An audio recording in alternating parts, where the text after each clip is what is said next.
Good evening, all hearing person my channel and a student. तो 2 दिन से हम वीडियो नहीं डाल पा रहे थे। कुछ समस्याएं आ गई थी जिसके कारण मैं वीडियो नहीं डाल पा रहा था। इसके लिए मैं खेद व्यक्त करता हूं। चूंकि परिस्थितियां बड़ी जटिल थी इसलिए नहीं डाल पा रहे थे, और इधर ठंडी का भी मौसम आ गया है। तो हमारा आप सभी विद्यार्थियों से अनुरोध है कि आप अपने पढ़ाई को नियमित रूप से जारी रखिए, क्योंकि परीक्षाएं नजदीक आती चली जा रही हैं। जैसे प्रैक्टिकल का exam ICSE board, CBSE board तो शुरू हो गया है। प्रोजेक्ट की फाइलें भी लिख जा रही हैं, लगभग तैयार हो जा चुका रहा होगा।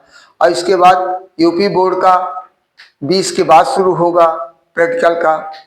तो मंडल वाइज इस तरह होते हैं। जैसे आपके यहाँ 18 मंडल है, 18 मंडल में 5-5, 6-6 जिले हैं, उसके अनुसार परीक्षाएं आपका होती है, मंडल वाइज होगा। तो इसलिए हमारा आपसे विनम्र निवेदन है कि अपने समय को ध्यान में रखते हुए उचित समय का प्रयोग करके आप पढ़ाई को जारी रखिए, क्योंकि ठंडक से भी बचना है और आपको अपने एम पर भी को जाना है, अपने लक्ष्य को भी प्राप्त करना है। उसी क्रम में आज का हमारा है टॉपिक चार्ट नंबर 10 का the omission of the articles rest part, उपपद का लोप। कल हमने बताया था, हिंदी में बता दिया था। तो पहला आज हम आपको बता रहे हैं, पहला रूल, बिफोर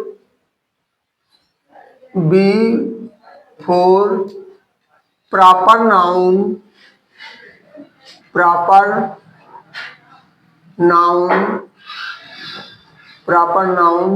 we should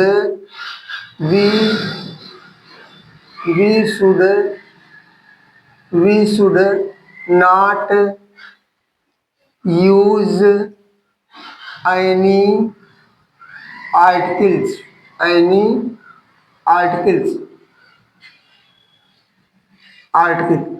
तो यहाँ कह रहा प्रॉपर नाउन से पहले किसी भी आर्टिकल का प्रयोग नहीं किया जाता है।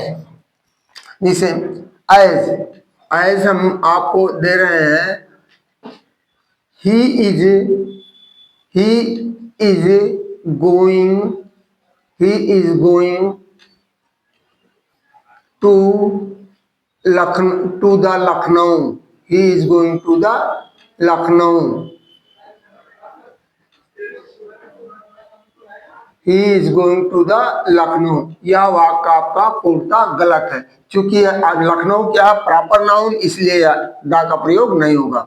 इसका करेक्ट क्या होगा, he is going to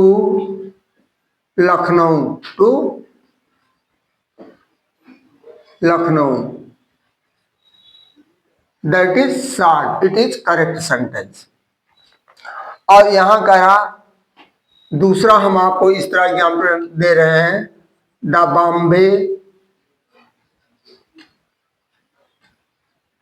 Bombay is the big city of India. अब इनकरेक्ट है। अब द बॉम्बे और इंडिया दोनों प्रॉपर नाउन आए हैं, इसलिए यहां होगा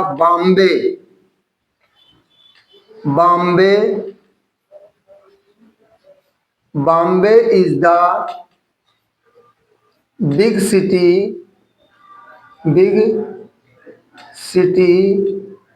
of India, that is short, it is correct sentence. अब देखिए दूसरा हम कह रहे हैं, दूसरा rule, before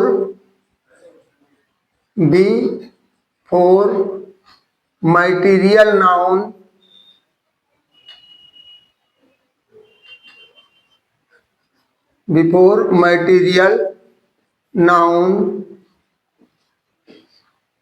we should we should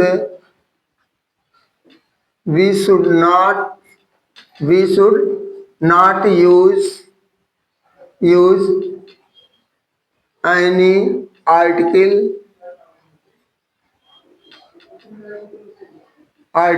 is it the etc, यानी पदार्थवाचक संज्ञा से पहले कोई आर्टिकल का प्रयोग नहीं लगाया जाता है।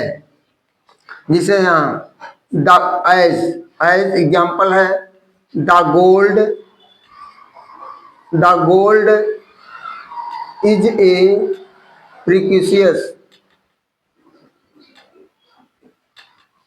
प्रीक्यूसियस मेटल।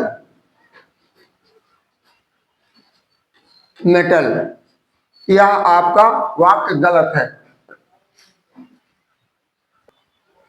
तो यहां हम कहें the gold is a precious metal, it is incorrect sentence. और देखिए इसका आ गया अब आपका gold is a प्रीक्यूसियस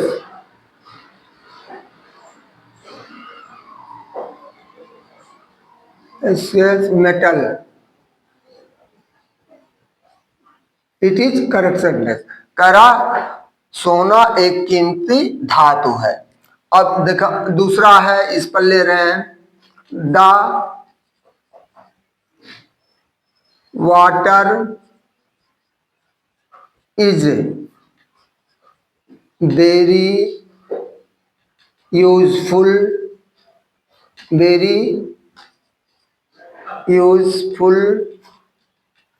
for life.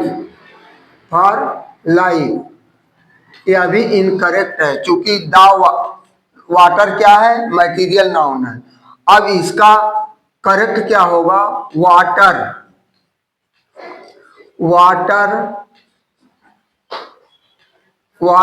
Is very useful for life. अब यह वाक्य सही है, लेकिन यहां नोट एक हम लगा रहे हैं,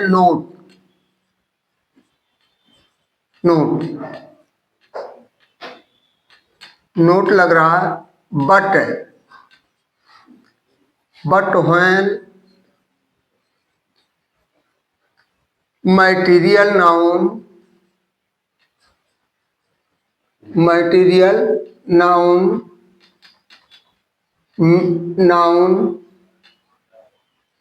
is made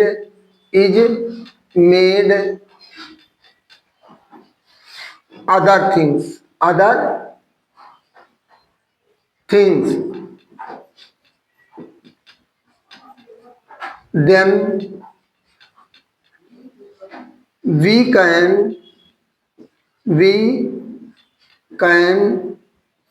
use article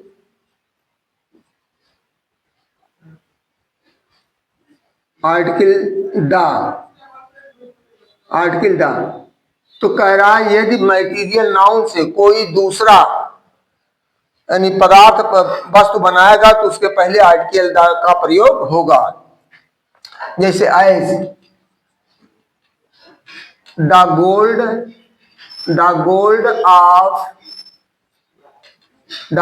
of my ring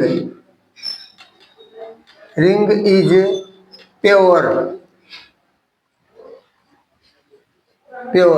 अब यहां यह वाक्य सही है। अब दूसरा इसका एग्जाम्पल हम दे रहे हैं, द वाटर ऑफ द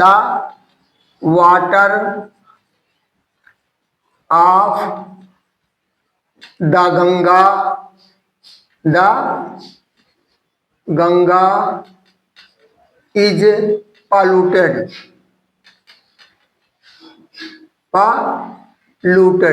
अब देखिए यहां विशेषता बता रहे, यहां पर ये वाक्य सही है क्योंकि इससे दूसरी वस्तु बनाई गई है। अब तीसरा इसी क्रम में हमारा चलेगा, इसी क्रम में हमारा चौथा रूल है, before abstract noun we should not use article the. तो कह रहा है कि एब्स्ट्रैक्ट भाववाचक संज्ञा से पहले आर्टिकल द का प्रयोग नहीं किया जाता है। यदि इस कंडीशन में किया जाता तो वाक्य पूर्णता गलत होगा, अर्थ का अनर्थ कर देता। The honesty is the best policy. अब ये देखिए वाक्य इनकरेक्ट है। Honesty is the best policy, it is correct sentence. The badness is a curse, कहना बुराई खराबी एक अभिशाप है, या बुराई या खराबी। और द हटा दिए हम यहाँ, बैडनेस इज ए कर्स, एक अभिशाप है। और फोर्थ नंबर कह रहा, when A common noun is used in widest sense, यानी जब किसी कॉमन नाउन का विस्तार पूर्वक रूप में उसका वर्णन किया जाता है तो उसमें आर्टिकल का प्रयोग नहीं करना चाहिए। जैसे ए मैन इज मोर्टल, तो यहाँ ए मैन कॉमन नाउन है, तो यहाँ मैन इज मोर्टल चूंकि व्यापक रूप से सबके लिए प्रयोग किया जा रहा है। और some nouns before also we should not use any article, इसमें है स्कूल है, कॉलेज है, यूनिवर्सिटी है, चर्च है, टेम्पल है, कोर्ट है, बेड है, प्रिजन है, etc। यदि इसमें आप किसी अपने लिए प्रयोग किए जाते हैं तो वहां आर्टिकल द का प्रयोग नहीं होगा। यदि किसी विशेष कार्य किए जाते हैं तो वहां आर्टिकल द का प्रयोग होगा। जैसे हम बता, आई गो टू द स्कूल, इसका मतलब विशेष कार्य के लिए जा रहे हैं। यदि आई गो टू स्कूल, इसका मतलब पढ़ने जा रहे हैं। जैसे she goes to the temple 10 o'clock, इसका मतलब वहां पूजा करने जा रही है। और टू द टेम्पल, यदि वहां जा रही तो वह पूजा करने नहीं जा रही है। तो she goes to temple 10 o'clock, इसका मतलब वहां वह प्रेयर करने की बात, वर्शिप करने की बात आती है। जैसे my father went a university, my father went a university to meet the principal. तो my father went to the university to meet the principal, तो इसका मतलब मेरे पिताजी गए हैं विश्वविद्यालय में, प्रिंसिपल यानी विश्वविद्यालय में गए तो हम मिलने के लिए गए, विशेष कार्य से गए हैं। तो इसी तरह जैसे the labour went to the temple to repair it, यानी मजदूर गए हैं, किस लिए गए? उसकी मरम्मत करने के लिए गए हैं, ना कि पूजा करने के लिए गए हैं। इसलिए वाक्य आपका सही होगा। और इसलिए इस तरह आपका हो गया। यह आपका आज का अध्याय समाप्त हो रहा। अब रिपीटेशन ऑफ द आर्टिकल का पुनरावृत्त कल के चैप्टर हम मिलेंगे कल के चैप्टर नंबर 11 में। तो तब तक के लिए हम आपसे अनुरोध यही करते हैं कि वीडियो को फुल देखें, और तभी आपको पूरा मनोरंजन मिलेगा, आपको सारी जानकारियां मिलेंगी। और जिससे सिस्टमेटिक जो परीक्षा में आने वाले कंपटीशन में यही सब चीजें पूछे जाते हैं जो हम अर्थ का अनर्थ कर देते हैं, ना जानकारी सही के अभाव में कहाँ में आर्टिकल लगाना चाहिए, कहाँ नहीं लगाना चाहिए। इन्हीं शब्दों के साथ हम आपसे पुनः अनुरोध करते हैं, अपने समय को मत गंवाइए। Time, do not waste your time. Thank you, good evening.